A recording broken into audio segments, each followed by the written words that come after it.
हमारी batting lineup उनकी West Indies की बॉलिंग के आगे बहुत बहुत अच्छी है, और हम अगर क्यों ना अच्छा टोटल करें, अच्छे रन करें, 270-80 इस तरह करें तो बाबर ना 4 में ना 14 में ये बंदा आकर पाकिस्तान का किंग बना पड़ा है कि जी मैं किंग हूं पाकिस्तान में। आवाजें उठती हैं, जो लोग बात करते हैं कि जी बाबर कम बैक नहीं कर सकता है, बाबर वापस नहीं आ सकता है, उसको प्रूव करना चाहिए। ये पहले मैच में 47, दूसरे मैच में डक। लो जी, अब आखिरी एक गेम बचा, इसमें कुछ ना हुआ तो वो जो एशिया कप का नैरेटिव था वो भी गया तेल के अंदर। लेकिन यार ये क्या है, इतना मनहूस कोई हो सकता है? ये किंग है पाकिस्तान का, पिछली इनिंग में 47 किए, मैंने उस पर भी क्रिटिसाइज किया, लेकिन कुछ भूतिया मुझे बार बार उसकी टिकटॉक के और उसकी ड्राइव्स के जो है वो इंस्टाग्राम पे और इस पे इससे लाख उड़ा दिया भाई। वेस्ट इंडीज का ब्रेंडन किंग, उसको तुम किंग बोलोगे तो चलो, उसके पास रीजन तो है कि मेरा नाम ही किंग है भाई, मैं क्या करूं, मजबूर हूं मैं। लेकिन ये की घड़ियां खत्म हो गई और बाबर आजम के लाखों फैंस जो कि इस बात पे खफा वेस्ट इंडीज और पाकिस्तान की वनडे सीरीज ना हुई, तो क्या वो अगला 1 साल बाबर आजम को एक्शन में नहीं देख सकेंगे? माइंडसेट का इशू है, इतना प्रेशर बना दिया तुम लोगों ने उसके ऊपर। ये ऐसी बैटिंग लाइनअप नहीं है ये रन चेस कर सके। हम बहुत बुरी बॉलिंग करेंगे तो चेस करेंगे। 280 रन इन्होंने जो लास्ट मैच में किए, उसकी रीजन सबसे बड़ी ये थी क्योंकि हमारे जो हेड कोच है, but since is recovering, but अगर ये अपनी फिजिकल फिटनेस के ऊपर थोड़ा काम कर ले, पे भी ज्यादातर जलवागर होते हुए नजर नहीं आते। एम्पल टाइम है उनके पास अपनी फिटनेस के ऊपर फोकस करने के लिए, क्यों नहीं कर पा रहे? देखिए, एक तो उनको जो नी इंजरी हुई थी उसके बाद मैं नहीं समझता कि शायद उनको इस तरीके से उनकी फिटनेस बेहतर हुई है, उन्होंने अपने नी को इतना स्ट्रांग किया है जिसकी वजह से वो उनकी फिटनेस बेहतर हुई। लेकिन एक चीज़ तो हमें जहन में रखनी है ना कि अगर वो पहला स्पेल 140 पे कर रहा है तो इसका मतलब कहीं ना कहीं उसको इंजरी उस लेवल की नहीं है कि जिसकी वजह से 140 पे जा रहा है। एक चीज़ मैं आपको बताऊं, आपको याद है कि एक होता है जेवलिन थ्रो और जो बॉलिंग है वो सेम चीज़ है, ठीक है ना? जिसको खुद सोचो ना, इन्होंने हमें जीने लायक छोड़ा है ना हमें मरने लायक छोड़ा है। अबे 16 ओवर के अंदर 50 रन, ऊपर से पाकिस्तान के घंटा आजम। 16 ओवर में 96 ओवर्स के अंदर हम तकरीबन 71 डॉट बॉल्स खेल चुके हैं। 71 डॉट बॉल्स। चलो बाबर तो आउट होके चले गए, बाबर के ऊपर तो मैं बात करता हूँ अभी, लेकिन मोहम्मद रिजवान, मतलब यार तोबा तोबा तोबा। मोहम्मद रिजवान को कोई जाके ये पूछे, भाई आप जिस तरह खेलने की कोशिश कर रहे हैं, वेस्ट इंडीज वाले ड्रेसिंग रूम में सोच रहे हैं कि जो जेडा ब्लेड्स हैं, ये जो सील्स हैं, ये सारे जो है ना, ये कॉटनी वॉच और कटली एम्ब्रोज बन चुके हैं, क्योंकि 60 और रन पे 2 विकेटों का मसला नहीं है। मसला ये है कि वो जब बाबर का 3 बॉल डक हुआ तो उसके बाद मोहम्मद रिजवान आए हैं। शुरू की 18 बॉलों में मोहम्मद रिजवान का सिर्फ 1 रन था। 18 बॉलों में 1 रन, यानी 17 dot balls. Current point of time पे मोहम्मद रिजवान के 25 बॉलों के अंदर 8 रन है और सिर्फ 3 स्कोरिंग शॉट है। वो डबल विकेट मिड ओवर चला गया सील्स का, लेकिन उसके बाद तो एकदम से ऐसा ब्लॉक हुआ है कि वेस्ट इंडीज भी समझ रहा है भाई साहब हम कोई बड़ी खतरनाक बॉलिंग टीम है। इनका तो कप्तान सिंगल नहीं निकाल पा रहा, 30 यार्ड सर्कल तो छोड़ो, 30 यार्ड सर्कल को ही पेनिट्रेट नहीं कर पा रहा।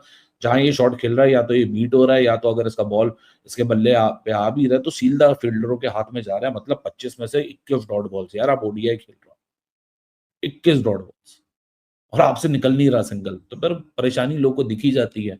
लेकिन फिर बाबर का मसला, अब बाबर का मसला ये है कि बाबर पे बोलो तो लोगों को लगता है जी एजेंडा चला रहे हो, ये चला रहे हो। अब आज तो कुछ नहीं है, लास्ट गेम में लोगों ने बोला आप जी क्रिटिसाइज कर रहे हो तो आपको कोई प्रॉब्लम मसला है, उसने तो किया। और मजे की बात यह है कि सारा ब्लेम किसके ऊपर है? जो बाबर की तारीफ नहीं करता।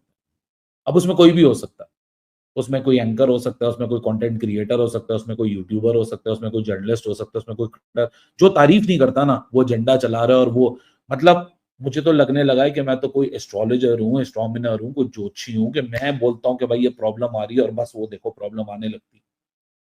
भाई समझ जाओ आपकी अपनी प्रॉब्लम चल रही है। आप सोशल मीडिया, एशिया कप की बातें, एशिया कप में आ रहे हैं, एशिया कप में आ रहे हैं।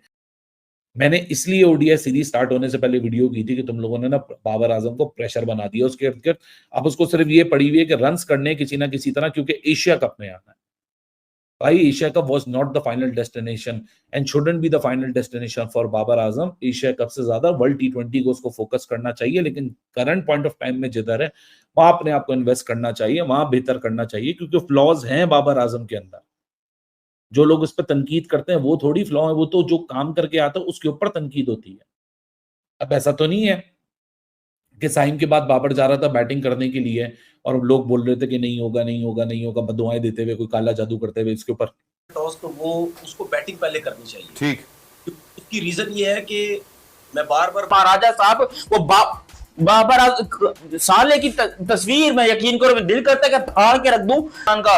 3 रन 3 बॉलों में घंटा बना के 0 गोल्डन डक। खैर इसकी मैं लेता हूं और बड़े अच्छे तरीके से लेता हूं, मैं बनाकर आउट हो गया। 31 बॉलों में 23 रन बनाकर आउट हो गया। और आउट कैसे, भूतियों की तरह हो रहे हैं, टुक टुक करते हुए।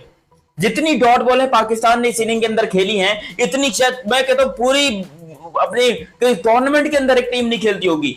साइम अयूब यहां पर 31 बॉल 23 रन। फिर आए the king, the legend, the घंटों के किंग बाबर आजम साहब। बाबर आजम आज 0 रन 0। देखो ये 0 छोटा होता है, ये 0 उससे भी छोटा होता है, इसलिए मैं इतना बड़ा 0 बना रहा हूं कि अब इसका इतना बड़ा 0 हो गया। ये बाबर आजम साहब एक बार फिर से घंटा आजम होते हुए, अपने आप को प्रूव करते हुए कि मुझसे बड़ा ना घंटा कोई आया था, ना कोई है, ना कोई होगा। एक बार फिर से 0 बनाकर छक्कों की तरह आउट होकर वापस जाते हुए। यार क्या दिमाग खराब हो गया इसका, ये अपने आप को क्या प्रूव क्या करना चाहता है बाबर आजम? कौन सी दुनिया में ये जी रहा है? ऊपर से ओवरकास्ट कंडीशन है यार, बैटिंग यहां तेज करनी चाहिए, जितना हो सके तेज बैटिंग करो। लेकिन नहीं, ये लोग टुक टुक करते हुए, बिल्कुल ही घटिया स्लो किस्म की बैटिंग, रेंगते हुए ये लोग बैटिंग कर रहे हैं, रेंगते हुए। जो पाकिस्तान वेस्ट इंडीज का हालात है, इस वेस्ट इंडीज ने हमको मार मार के पेल देना है। जितने जोश से वो लोग वापस आए हुए हैं, टॉस भी वो लोग जीत गए, हमको पहले बैटिंग दी, जो कि मैं चाहता भी था, और बैटिंग मिली तो मुझे लग रहा था कि आज बाबर आजम का दिन है भाई, आज बाबर आजम रन पे रन करेगा, सेंचुरी पे सेंचुरी, 50 पे 50 ऐसे की। पता चला उसने मेरे ही मुंह पे कस के जूता मार दिया बबरों ने कि ले तू ये ले, तू मेरे को सेंचुरी बोलते। तो ये बड़ा बेहतरीन मौका है आज रात को पाकिस्तानी वक्त के मुताबिक 11 बजे एक बड़ा मार्का शुरू होने जा रहा है, और जो उसके बाद बड़ा बेहतरीन नादिर मौका है 3 वनडे मैचेस के अंदर उसको स्कोर करना चाहिए।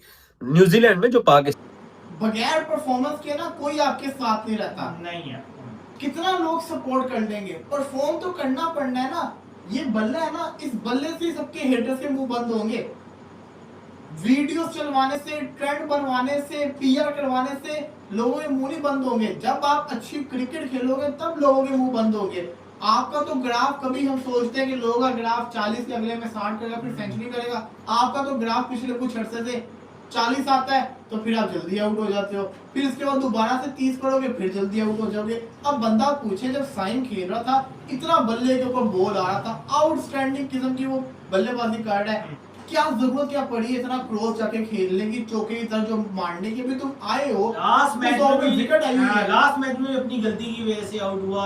ये तो बॉल बहुत ही अच्छी, नया लड़का जिसको कहते हैं टीम में जगह बनाने की कोशिश कर रहा है। अब होना बताऊं क्या है, एक तो परफॉर्मेंस आपकी पूरी नहीं है, आगे ओडीआई सीरीज कोई आनी नहीं है। ये वेस्ट इंडीज का टूर वो टूर था जिसके अगेंस्ट आपके सबसे अच्छे रिकॉर्ड थे। अगर इसके अगेंस्ट भी सेंचुरी नहीं आएगी तो भाई भूल जाओ। फिर T20 टीम में सिलेक्शन तब होनी थी जब आप ओडीआई के अंदर परफॉर्मेंस करके दिखाते हैं। ओडीआई के अंदर आपकी परफॉर्मेंस आएगी। 31 इनिंग्स के बाद आज जनाब 0 के ऊपर आउट होके जा रहे हैं, टक के ऊपर, मतलब नए से नए रिकॉर्ड बना रहे हैं बुरे किस्म के।